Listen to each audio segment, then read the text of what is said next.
Tim, throughout the slides and in your remarks today, you've said that we need stronger action taken. Yet many provinces across the country are easing restrictions right now.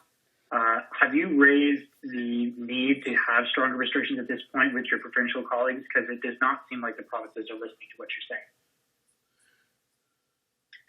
Well, of course, we are in constant communication with chief medical officers, and they, again, as usual, in this big country of ours, each of them are experiencing things in a slightly different way and have different contexts.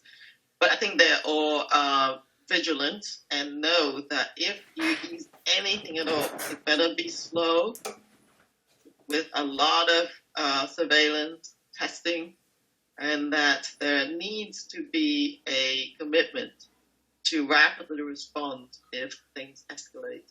And I do think that given all the things I've just said, a resurgence is very likely if people let go of the public health measures right now.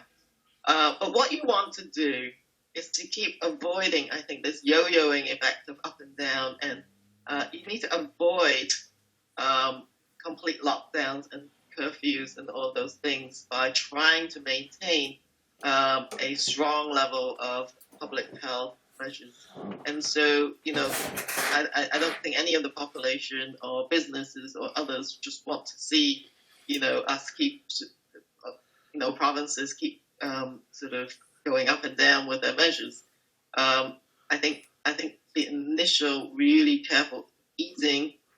Why would you ease your measures? Well, only if you got the sequencing in place, you got your testing to a good level. You know that when you find a case, you can detect the context. If those things are not well in place, one shouldn't be easing those measures. You can't just keep doing the same thing and expect a different result, right? So you have to have enforced those other public health capacities in order to be able to cope with any signs of uptake. I'd like to know in the modeling how much you have factored in an increase in the ability for Canadians to get vaccinated in terms of the number of cases and the number of deaths. And can you give us a number of how many Canadians will need to be vaccinated for there to be a meaningful decrease in either cases or deaths?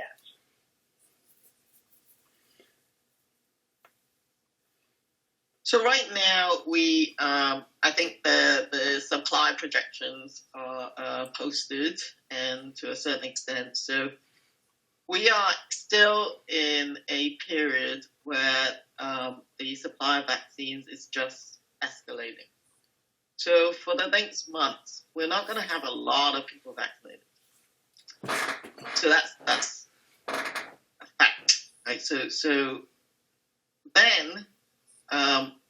In terms of seeing a decrease in hospitalization and death, that is possible because we are now, throughout Canada, trying to provide vaccine to the priority groups, including long-term care homes and seniors and those at high risk of exposure, such as the healthcare workers who look after them in the long-term care homes.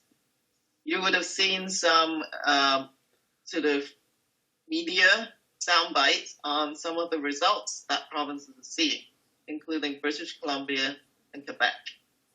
Even with one dose of vaccines, they're seeing a high vaccine effectiveness.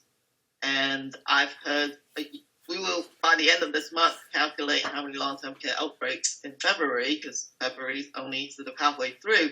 But you can see from that graph included in the slide that you're going to see a trend down, and the number of persons linked to those outbreaks decrease.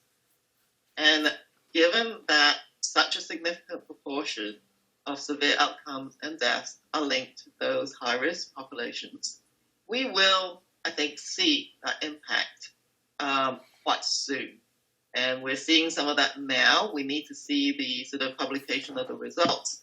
But that is actually a really good news. People need to remember that. But we need to keep going with the vaccine. And in order for the vaccine to have the best runway it can to take off, you need to make sure those cases are kept low. And it'll be a while before you can even get to a certain percentage of the population getting vaccinated, and each time you're focusing on a slightly different group.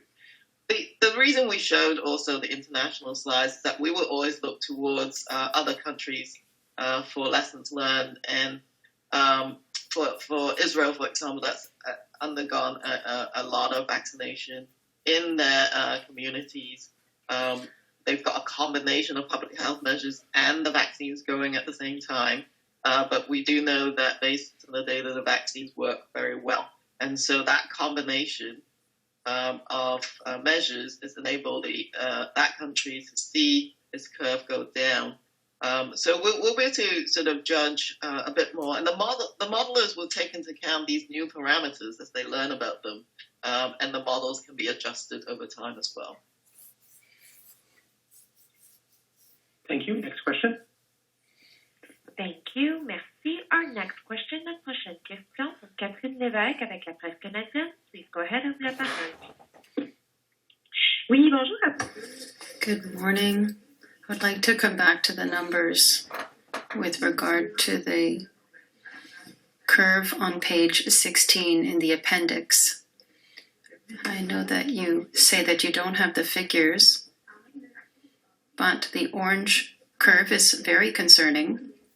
Do you have an estimate or an idea of the average number of cases that we might have in March 1st or April 1st with that orange curve? And if you also have figures for the gray line, that would be good too. Say Dr. New. Dr. New here.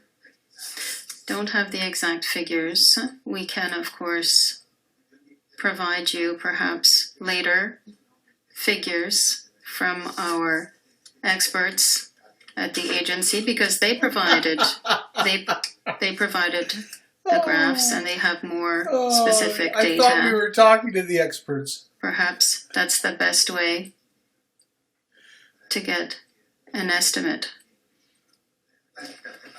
because I'm not able to provide that. Dr. Tam, perhaps you may have something to add.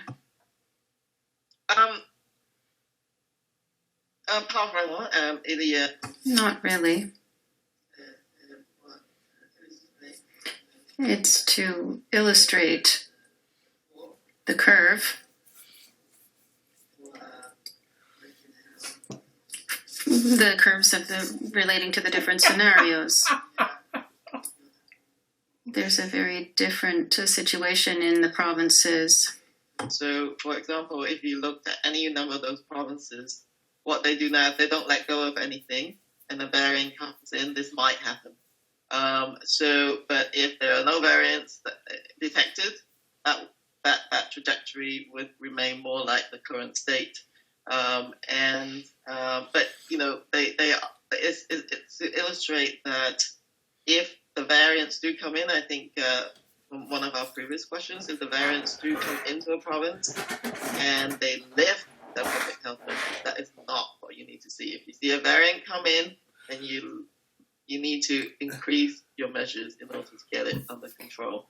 So that's pretty much an illustration, again, with the assumption of a variant as 50% more transmissible. Assumptions! Which is a sort of ballpark as well. Yes. So you can't be absolutely certain about Can't that be kind of absolutely thing. certain. But, just for illustration, right now we're only seeing under 3,000 cases a day right now.